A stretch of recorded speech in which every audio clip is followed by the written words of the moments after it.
कोरापुट जिला नारायणपटना ब्लॉक झंझावती नदी में शौच होगाकू जाई भासीगले जड़े गर्भवती 5 वर्षर झील एभली अभावन घटना देखा मिली नारायणपटना ब्लॉक तलगुमांडी पंचायत डकरीघाटी गाँव में डकरीघाटी गाँव मोती तारिंग नामक महिला गर्भवती थिबा कारणरू प्रसव सकाशे माँ गृह भर्ती होते गतकाली शौच होगापी झील सहित नदी को जाते किसी समय पर्यंत न फेरु माँ गृहर कर्मचारी खोजाखोजी करते नदी कूल ड्रेस और लुगा रही बेले से निखोज थे एने अग्निशम विभाग को खबर दि जाता अग्निशम विभाग घटनास्थल में पहुंची खोजाखोजी करते माँ को उद्धार कला बेले झील वर्तमान सुधा निखोज अच्छी।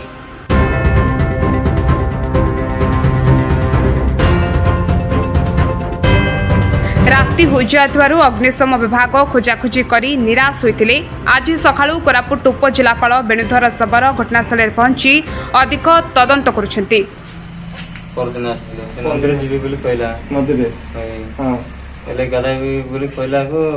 समय हे गला आसु नाही बोली मु गले देखबा को से नंदी से लुगा मन अच्छी कुआड़े गला बोले आसिक से दीदी कहबा को जाकर खोजबा को पड़ला। Bureau report the breaking news 24।